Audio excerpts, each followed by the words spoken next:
Good day, everyone. Meteorologist Mark Molnar here. We have Invest 94 out here in the red, another system behind it in the yellow.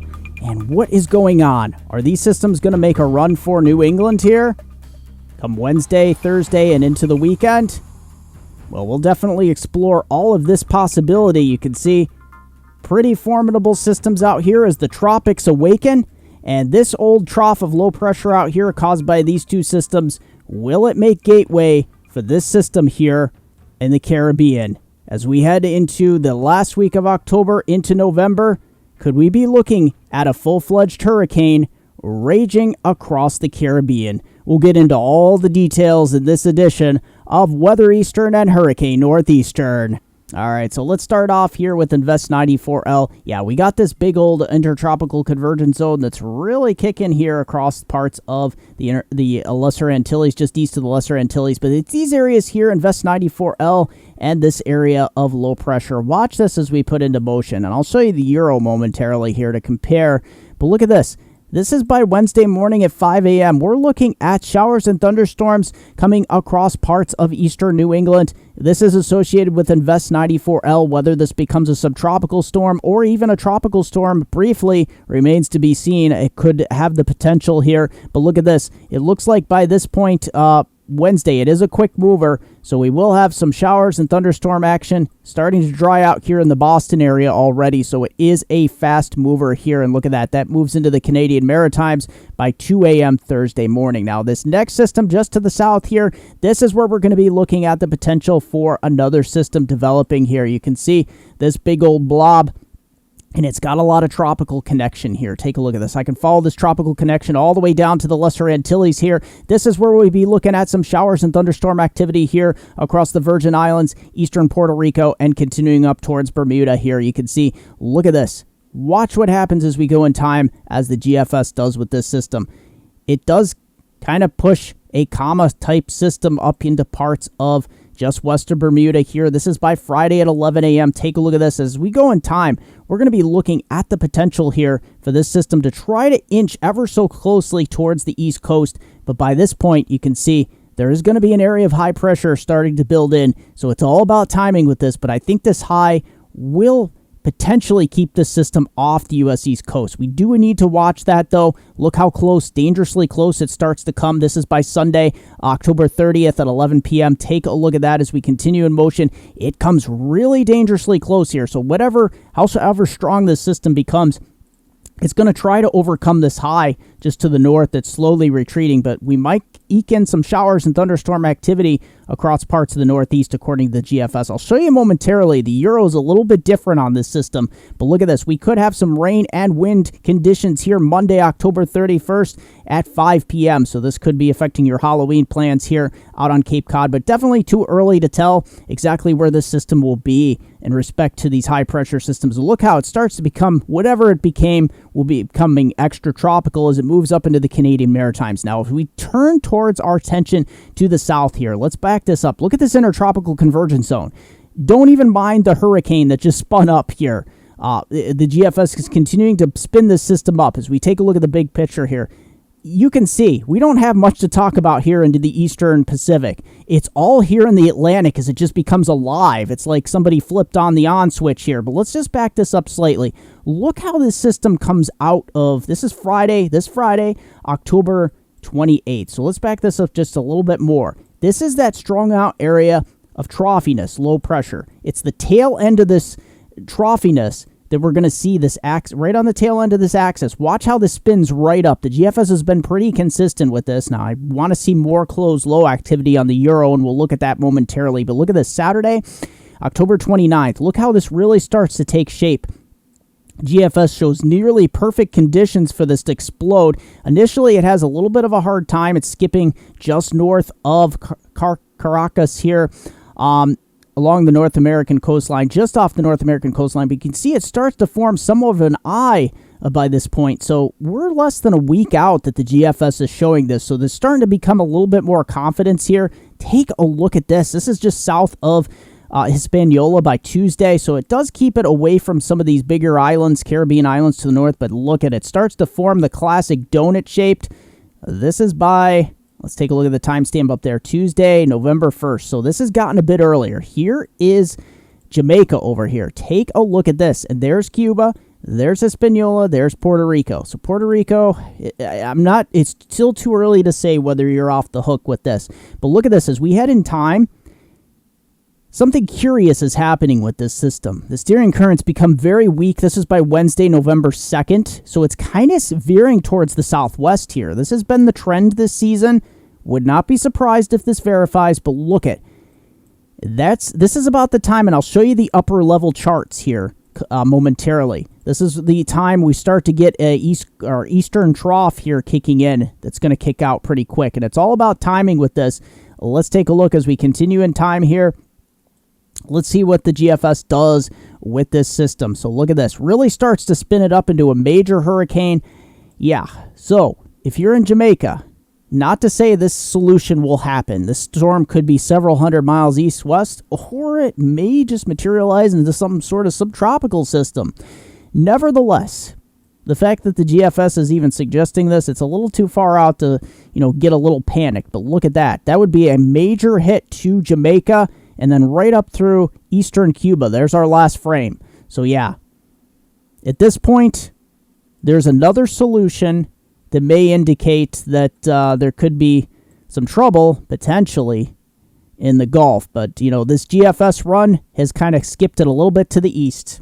So we're going to take a look at Invest 94L, see what's going to become of this system. Here it is on the Euro. So as we head in time here, let's see what we got going on here. So Invest 94L makes a run for southeastern New England. This, my friend, is Wednesday morning. So just after sunrise, we'll be having some rain coming into the area. There is evidence that on the Euro here that the low is kind of closed off, so we'll watch for that. It'll be interesting to see if this actually becomes a tropical storm or a subtropical storm. But look at this. This is by Wednesday as you're getting out of work. Look at this. It's really booking it at this point. So you'll be drying out finally here in southeastern New England, putting a lot of the moisture up here into parts of Maine and Nova Scotia, really taking a hit here. But, at this point, it'll be interesting to see if this actually becomes a named storm. And then we'll be watching the system behind it. Take a look at this. The Euro is taking it a bit east with the high-pressure system building in. This is Saturday. Friday night into early Saturday morning. Here is that next system that I showed you on the outlook for Tropics. And look at that. That kind of washes out to the southeast as high pressure really acts as a blocking pattern here on the Euro. Take a look at that. And if we take a look at the Tropics here on the Euro, let's just scroll through this. There is that this area, this trough, that's just continuing to pummel parts of Puerto Rico with quite a bit in the way of rain. This is Thursday, heading on into Friday. See how persistent this is?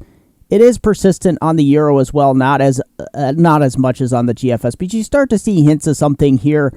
This is October 29th here on the Euro. Still not closing off an area of low pressure. You do have the intertropical convergence zone really lining up here, but you can really see there is some convection here that's really persistent, and it's really starting to show up on the Euro. It's just not closing off on a formal low like the GFS is exploding into a massive hurricane. But you can see there is quite a bit. This is Wednesday, November 2nd. This is getting into the critical time period, and you can see things really, really ramping up here on the Euro. This is by Thursday, November 3rd in the morning hours. Yeah, there's no official closed off low here, but what we're looking for on the Euro is confirmation that we have a lot more activity. And look, there's an area of low pressure out here to watch as well.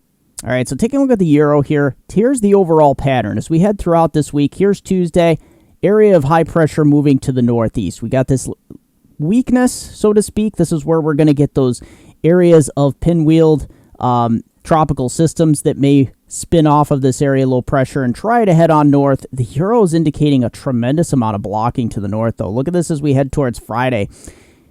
This is a tremendous high-pressure system that's built to the north here. We do have this low, and it's starting to cut off here across Texas. As we go in time, look at this. This is towards next weekend. We're dealing with this. According to the Euro, a massive high here. Whatever happens with this, on the Euro is a little bit more tepid here with development, but here's where things the bottom starts to really fall out on North America here. This is Thursday, November 3rd. So yeah, conditions, we have this area of high pressure continuing, but look at this massive blast to the southeast. This is the start of what could be our wintry pattern here. All right, so take a look at the GFS here. Let's back this up. So yeah, as we go in time, the previous GFS was showing a really strange run into the Gulf of Mexico. Let's see if this upper air pattern holds. So yeah, very in agreement, definitely in a good agreement with that low pressure. This is a little bit further east than the Euro is, and high pressure retreating a little bit faster here across the northeast. But let's see what it does with our potential tropical system up here into parts of the Caribbean. So as we head in time, that high pressure just building across much of North America here, helping steer the system into the Caribbean. And watch this.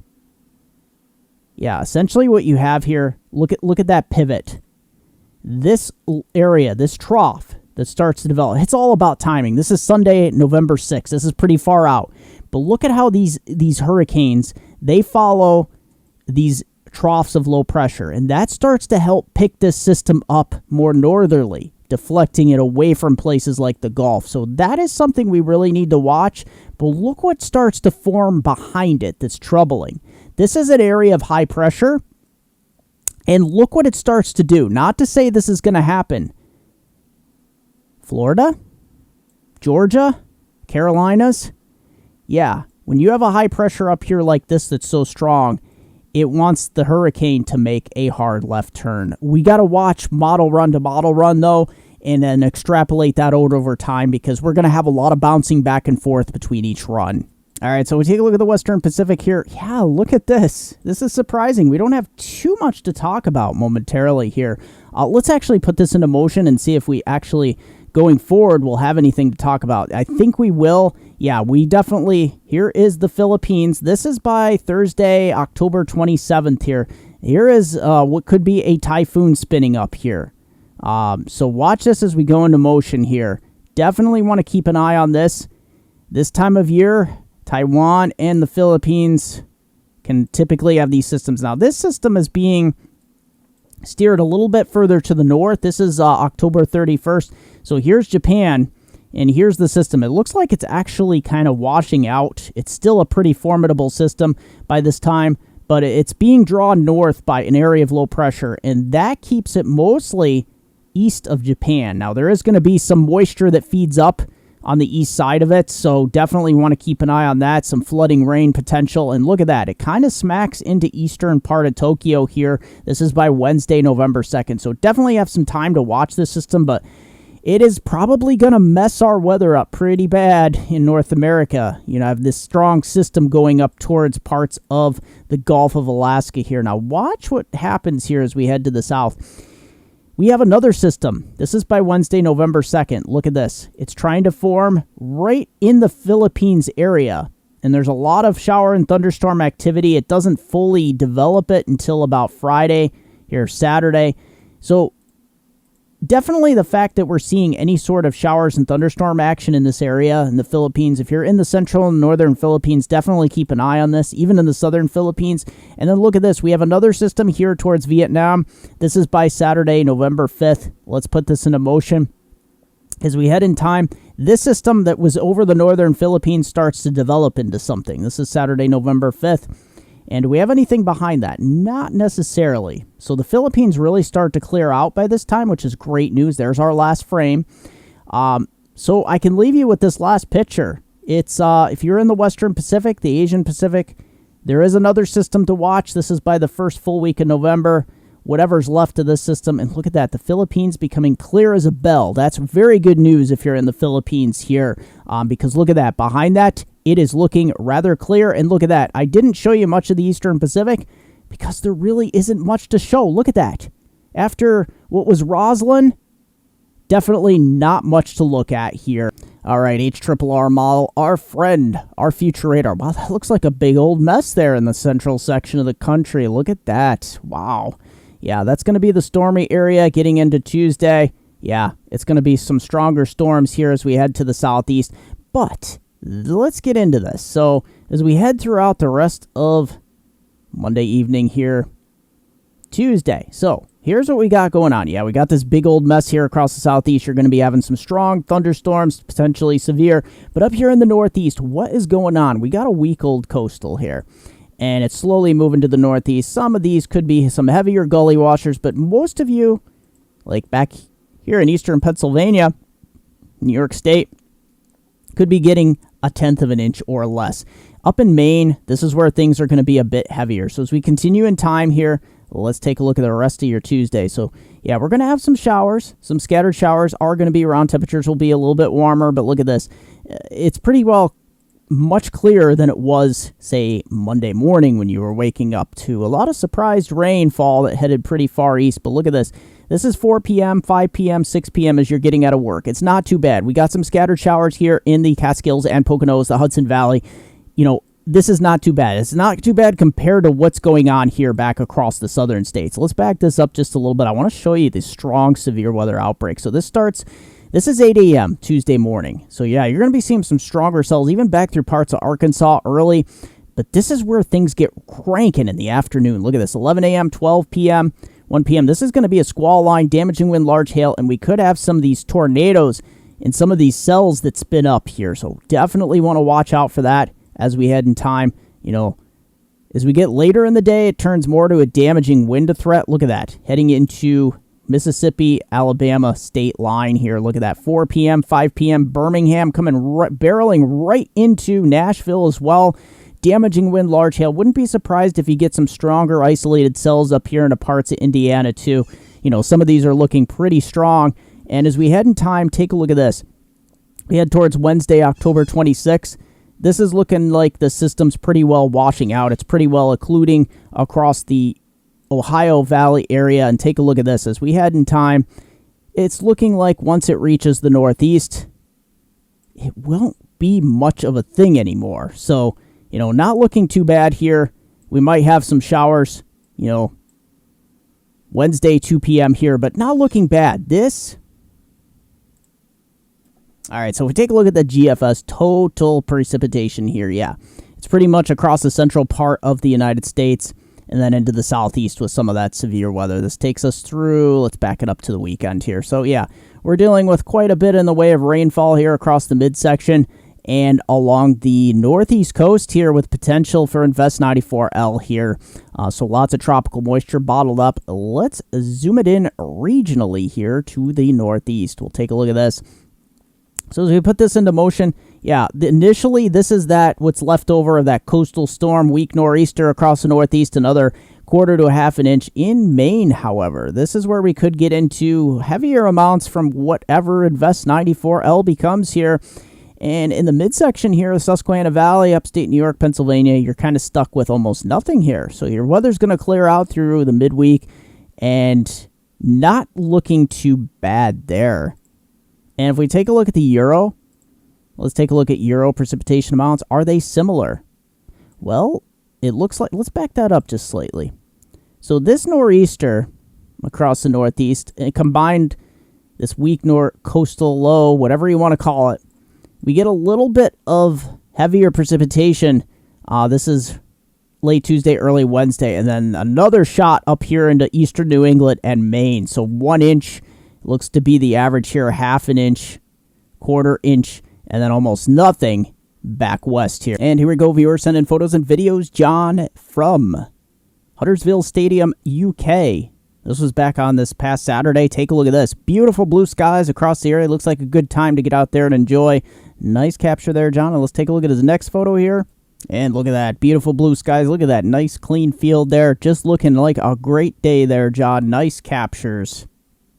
And Derek Rentschler from Lebanon County, Pennsylvania, Cornwall Elementary School here, October 22nd. Take a look at these beautiful photos. This is the essence of the fall foliage across the Northeast. And as you know, this is the time of year I head out with my camera and snap some photos. Nice. Look at this. This is some beautiful footage here from southern Pennsylvania. Just beautiful fall foliage to be had here. And you can't ask for a much better day. Saturday was a beautiful day across the Northeast. Look at this. Beautiful reds. Still got some greens there, but look at this. This is the reds always change first here. Look at this, and he's got some yellows and some oranges as well. You can see this time of year with the lower sun angle, you really get some nice hues going on here. Nice captures, Derek. This is beautiful. All right, so here we go. We're taking a look at the temperatures. Yeah, there is an apparent trough there. There is the ridge in the east. We're going to be warming it up into the 60s and the 70s for your Tuesday into Wednesday. Look at this. We start to erode this. You see there is a cold front moving in, a frontal boundary across the area. We're pushing this nor'easter and then Invest 94 away. And look at this as we head through Thursday here. Look at this. We're moderating things a bit up through here. So we're getting a little bit still mild for this time of year. We're in the 50s and 60s in most of these areas into your Friday. Look at that. TGIF across the Northeast. Upper 50s, near 60. Can't ask for better weather for this time of year. And look at that. Just continuing to be overall nice. We're holding on to mild temperatures. We're actually getting very lucky this year. So if you still have some fall foliage, get out there and enjoy it. Extended outlook from hometown viewers, Binghamton to Scranton's upper Susquehanna River Valley. Tuesday through Saturday here. We have that residual from that coastal low and a frontal boundary moving in from the northwest. But look at this. We will be getting up towards the upper 60s both days. Mostly clouds. Few breaks of sun. Highs near 69. But look at this. By Thursday, Friday, Saturday, that behind that frontal boundary will be clearer and cooler, but still way above average for this time of year. Look at that. By Saturday, 57, crystal clear blue skies. Don't forget to like me on Facebook, Media Mark, also Weather Northeastern, Hurricane Northeastern, also at Susquehanna Weather for my localized weather in Northeast Pennsylvania and the southern tier of New York. And don't forget MediaMark.com, WeatherNortheastern.com, Twitter at Weather Eastern. Don't forget, question or comment down below. Let's keep our weather conversation going, as well as smash the like button, share the video, and subscribe.